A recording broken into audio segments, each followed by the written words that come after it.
在县令府邸的客房中，范泽仁和彪虎坐在桌前，对住案卷细细研读。案卷摊开放在桌上，这个案子真是棘手。范泽仁皱着眉头，对案卷上的细节逐一审视。案发地点在县城一个富家的胡氏大宅，案中有3名嫌疑人，案件上的叙述看起来都没有问题，看来只能直接去胡家看看了。彪虎点点头，两人起身出发。在胡家大宅的客厅内，灯光昏暗，气氛凝重。胡家的家主胡老爷坐在太师椅上，神情严肃又住急。范泽仁坐在胡老爷的旁边，彪虎站在泽仁身侧，两人彼此交换了一个眼神，心知事态严重，必须全力解决此案。胡老爷的家仆阿耀站在一旁，垂头丧气，似乎心虚不安。商人岳寻则站在另一侧，眼中闪烁，看起来有些阴沉，不晓得在思考什么。而舞姬芙蓉则坐在一旁，容颜娇艳，神色淡然，似乎对案情毫不在意。3个人正是这起案件的嫌疑人。范泽仁神色严肃，向胡老爷问道：“请问案情的发生经过是什么？”胡老爷沉思片刻，对住范泽仁和彪虎倾诉住案情。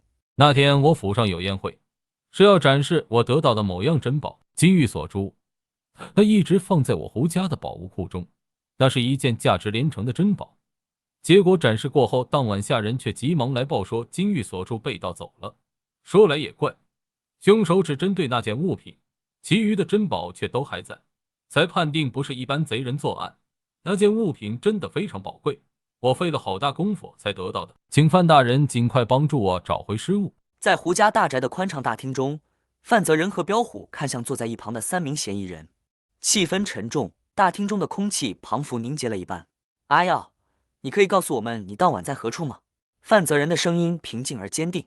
阿耀颤抖着嘴唇，略显胆怯地回答道：“大人，当晚我在宝物库门值夜。”范泽仁微微皱眉，他隐约感觉到阿耀的回答中有些隐瞒，但他并未立刻表露出疑虑，而是继续对另外2人进行询问。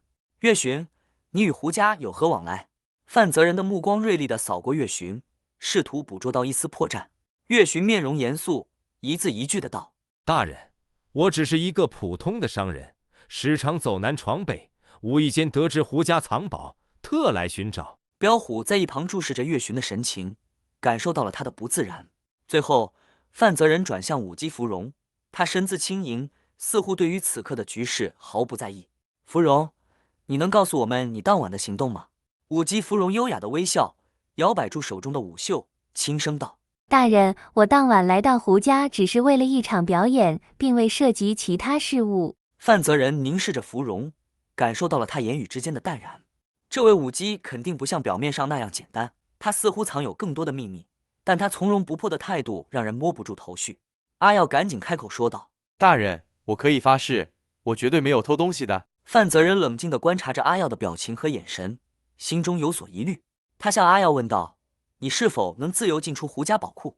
阿耀紧张地回答道：“是的，我看守胡家宝库，进去都是按照惯例清点物品，绝对没有行窃之举。”泽仁询问岳寻：“你是否进入过胡家宝库？”“进过，在宴会前我就到了胡家，请胡老爷借宝物与我一观，但那是宴会之前的事情，所以偷窃的人并不是我。”岳寻直接承认他看过宝物。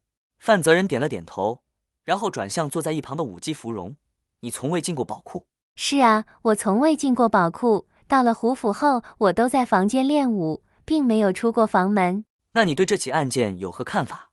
芙蓉娇笑一声，眼中闪过一丝诡异的光芒，语气轻轻道：“我只是一介舞姬，对这种事情一窍不通，怎么可能有什么看法呢？”泽仁疑惑越来越深，芙蓉的口才和机智句句避重就轻，意识到他可能隐藏了什么。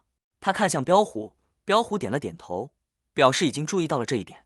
范泽仁细细思索住每个人的回答，心中隐隐有些警觉。阿耀、岳寻和舞姬芙蓉3人中，岳寻和芙蓉的言语和举止似乎都略显诡异，但关键的线索似乎又掌握在岳寻身上。阿耀，你在后院值夜时，是否有人曾经看见你？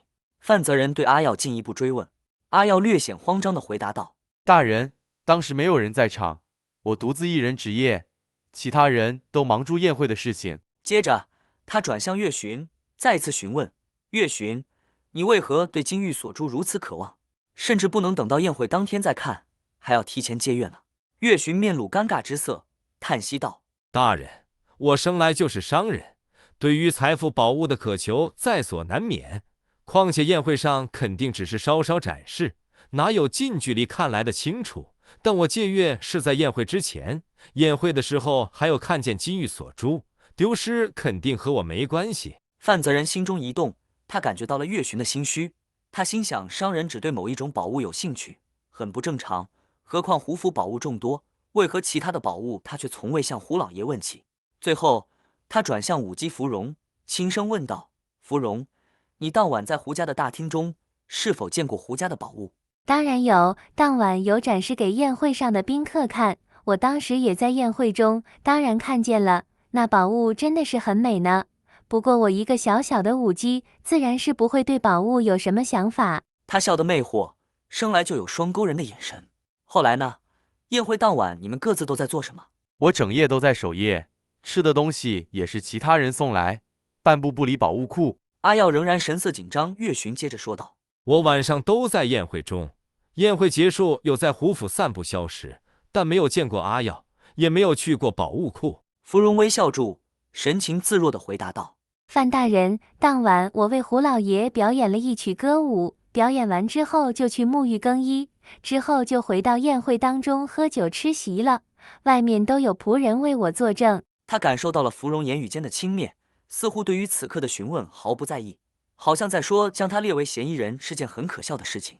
范泽仁结束了对3个嫌疑人的询问，心中却仍有许多疑惑，于是他决定让3人先待在大厅等候，自己亲自前往案发现场和他们的寝室搜索一番，寻找有何蛛丝马迹。范泽仁和彪虎一同来到胡家大宅的宝物库，进入其中，彪虎突然闻到了一股很淡很淡的异香。泽仁，这里有异香，或许是犯人留下的线索。彪虎的声音带着一丝兴奋。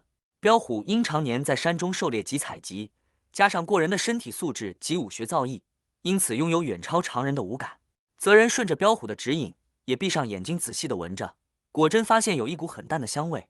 他喃喃道：“这一香我曾闻过，是一种迷魂香，之前在酒楼时有行货商曾拿出微量展示过，但根据我以往看过的书中记载，这种香的原料相当特别，且需具备相关知识方能调制。为何宝物库内会残留这一香？徐大哥，我们要仔细搜寻，除了一香，肯定还有别的线索。”范泽仁的声音充满了坚定与决心。彪虎点点头，继续搜索。两人细细打量四周，只见宝物库内保留着失窃时的原样，但乍看之下并未发现任何破绽。他们专注地观察每一处角落，一边搜寻，一边讨论着案情的种种。突然，彪虎发现了一处疑似犯人留下的痕迹。他弯下身子，仔细端详，在置物架的角落发现了一片微小的布料，似乎是衣服的碎片。他拿起布料递给泽仁道：“这难道是凶手留下的？”彪虎的声音中带着一丝惊喜。